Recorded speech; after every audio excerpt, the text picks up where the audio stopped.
ఇవాళ నేను హైదరాబాద్ స్కూల్లో చదువుతున్నాను, మీకు తెలిసి ఉంటుంది. ఇవాళ మేము ఇక్కడ డ్రెస్ కోటింగ్ కనబడి ఉంటుంది.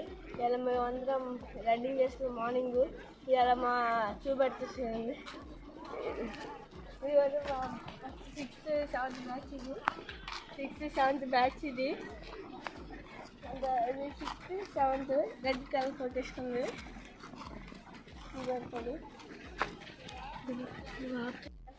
అంటే అంత లైన్ ఒక్కొక్కరు ఇప్పుడు